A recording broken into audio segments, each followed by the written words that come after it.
Welcome to my channel. आज अपन class 8 का 7 chapter किशोर अवस्था की ओर पढ़ेंगे। किशोर अवस्था किसे कहते हैं?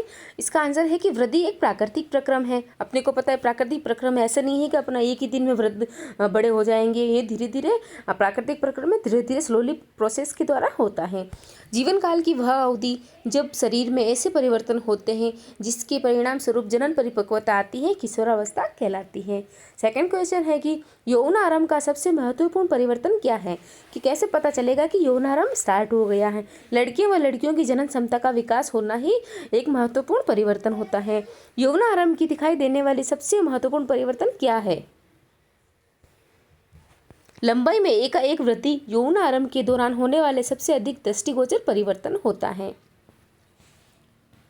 अंतःस्रावी ग्रंथियों को नलिका विहीन ग्रंथियां क्यों कहते हैं?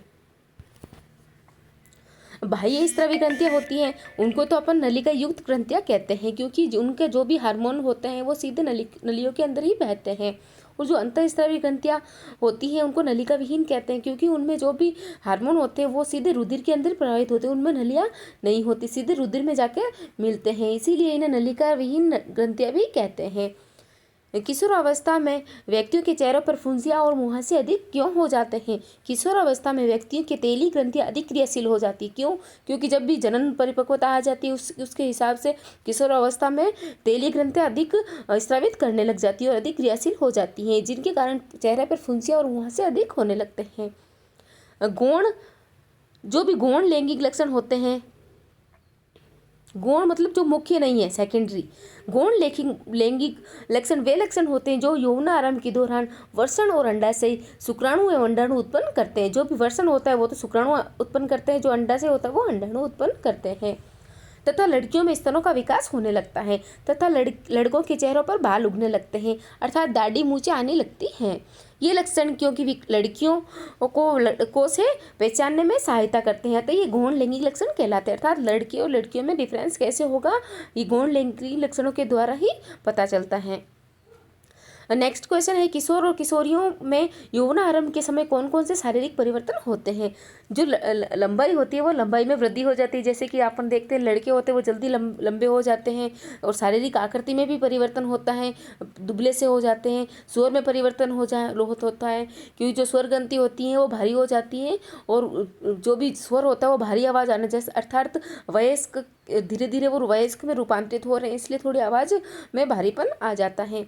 स्वेद व तेल ग्रंथियों की क्रियाशीलता में वृद्धि हो जाती है, मैंने आपको बताया था, क्योंकि जनन अंग विकसित हो रहे हैं, इसीलिए स्वेद और तेल ग्रंथियाँ भी अधिक स्रावित करने हो लग जाती है। जनन अंगों का विकास हो जाते हैं, तभी तो किशोर अवस्था आती है।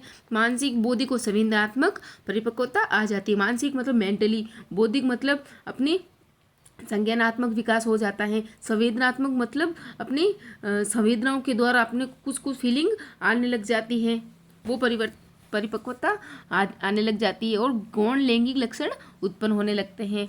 शरीर में होने वाले परिवर्तनों के लिए उत्तरदायी अंतःस्रावी ग्रंथियों द्वारा स्रावित पदार्थ का क्या नाम होता है? जो भी शरीर होती है वो अंतःस्रावी ग्रंथियाँ होती है, अपन को पता है वो नलिका विहीन ग्रंथियाँ होती हैं, और इस जो भी ये स्रावित करती है वो उनको हार्मोन कहते हैं।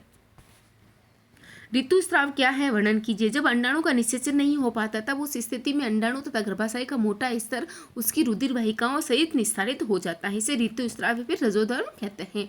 इसका चक्र 28 डेज से 30 दिनों तक का होता है। नेक्स्ट क्वेश्चन है कि लिंग हार्मोन क्या है, इसका नामकरण इस प्रकार क्यों किया गया है, इसके क्या कार्य हैं?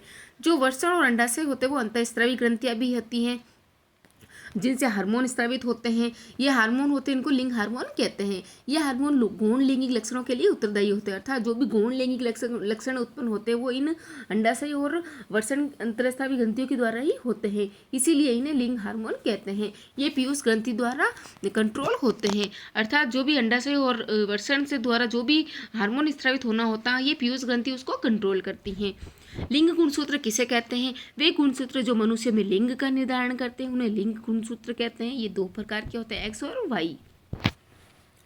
एक नर हार्मोन का नाम बताइए। टेस्टोस्टेरोन होता है जो नर हार्मोन होता है।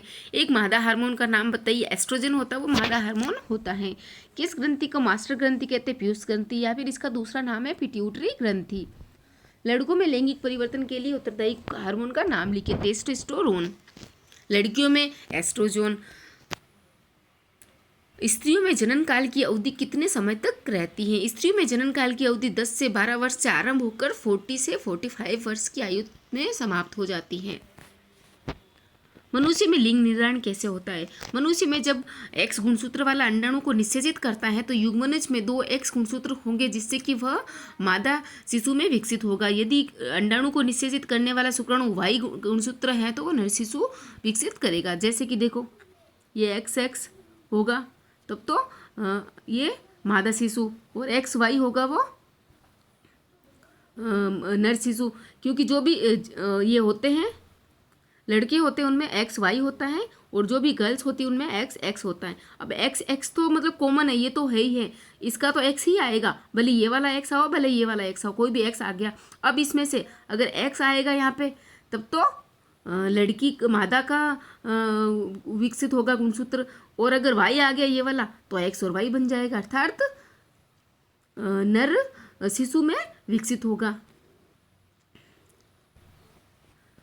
ये एक्स्ट्रा क्वेश्चन है कि रजोदर्शन किसे कहते हैं? लड़कियों में पहला ऋतुस्राव यौनारंभ में होता है, इसे रजोदर्शन कहते हैं। रजोनिवृत्ति क्या होती है?